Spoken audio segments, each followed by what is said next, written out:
Okay, so today's video is about Pemdas. And Pemdas helps you understand order of operations. That's the way you solve certain questions. And you have to go through a certain order. And before we continue, let's go over what each word stands for. So P stands for parentheses, macaroni pieces. E stands for exponents, which is your small little numbers. For example, 5 to the power of 2. That 2 is your exponent. M stands for coarse multiplication. And D stands for division. A stands for addition. And S stands for subtraction. Now, also look at the arrows here. I put them here above M and D and A and S, not on top of P and E. What that means is it's always parentheses first, then exponents. Now, when it comes to multiplying and dividing, those two can switch places. How do you know which goes first? Well, that's what the arrow's here for. You need to go in the order of left to right, whichever appears first, going left to right. So these two can alternate. All right? What I mean is you can have division, then multiplication, or vice versa. Same thing with addition, subtraction. They can switch places. So sometimes it'll be addition, then subtraction. Other times it's going to be subtraction, then addition, depending on what comes first, left to right. So keep that in mind. All right, let's see. So let's put it back the way it was. For addition, subtraction. All right, so I'll leave that on there. Usually I don't leave this or don't write that when I'm writing down Pemdas, but for this question, I'll leave it on there. So we're going to start off first with parentheses. And what you want to do is underline what you're working on. So I'm going to underline that part. Keep in mind that this 2, all right, is not part of any of these numbers yet because it's outside the parentheses. Your main focus is only what's on the inside. That little 2, the exponent, you worry about it later. So let's add. 4 plus 2 gives me 6. Then what you do next is whatever was not underlined, you're going to rewrite it. So let me rewrite it. That includes the exponent and everything else. Okay, so now I'm done with my parentheses. Next thing I'm going to focus on is exponents. That's where we worry about the 2 now. I underline that. Now, remember how exponents works. This does not stand for 6 times 2. I repeat, it does not stand for that. That is incorrect. When you have 6 to the power of 2, which is what I have right here, the way exponents work is this 2 tells you how many times you multiply using the number 6. I'm going to use the number 6 twice. That's how it works. Giving me 36. So you're going to put right here 36, not 12. If you put 12, the rest of it's going to be incorrect. Then you bring the rest down, just like I did before. Now, slowly, you're going to get less and less numbers until you're left with only one number. That number is going to be your answer, of course, and your work should look more or less like an upside down triangle or an ice cream cone or a Dorito chip, however you want to describe it. All right, so let's continue. So we're done with exponents. We're either going to multiply or divide next. Now remember, it's always whichever comes first. Well, luckily for you, there's only one to choose from. Division. There is no multiplication, so you do this part first. 36 divided by 4 gives me 9, and I bring the rest down.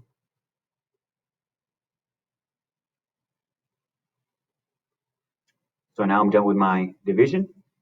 There was no multiplication to worry about. Do I add or subtract next? Now don't make the habit of always assuming it's addition. Because right here in this part, subtraction's coming out first. So this is where this arrow comes to play. All right? Remember, it's always first that comes from left to right. And in this case, subtraction came first, so you do that part first. See how this time we're doing subtraction instead of addition? So let me subtract. 9 minus 5 is 4.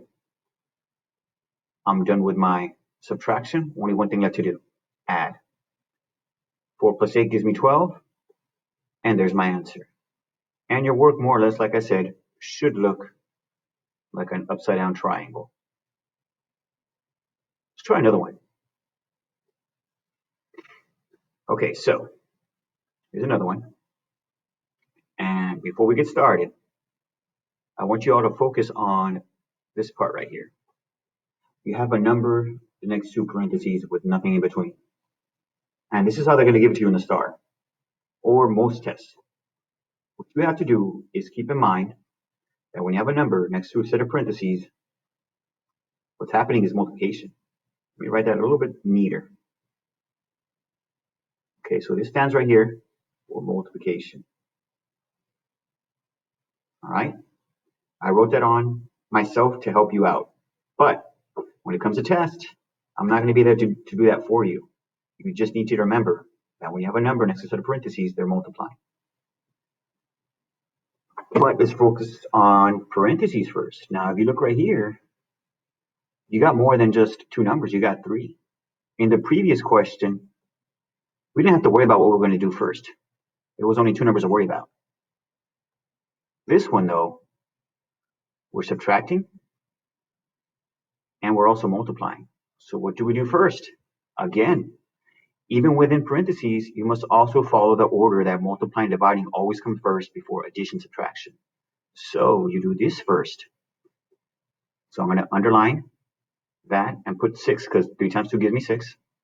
I'm going to write the rest down.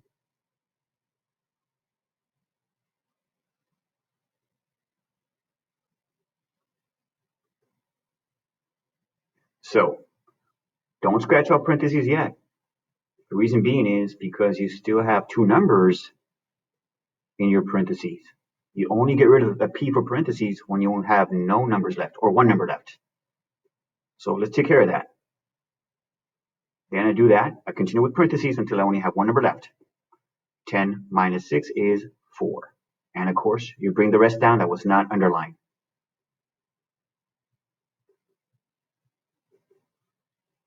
And now you can scratch off P for parentheses. Next thing to worry about is exponents. Remember, it's these little baby numbers. And do not put 6. That will give you the wrong answer. You need to remember how exponents work. Let's go over this on how exponents work again. So you got 3 to the power of 2. It doesn't stand for 3 times 2. It stands for 3 times 3. This number tells you how many times you're going to be using that number. We used it 2 times. And of course, 3 times 3 gives me 9. So that is what I'm going to put right here. Not 6, but 9. I'll write the rest down. All right, let's bring it over. I'm not done yet, okay?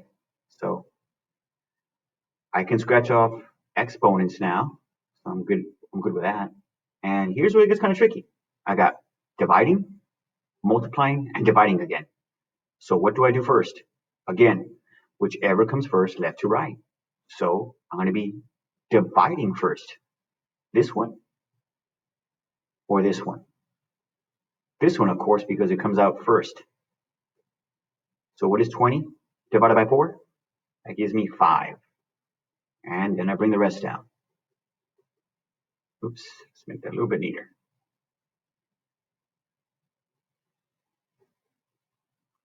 All right. And let me continue. Let me stop right there.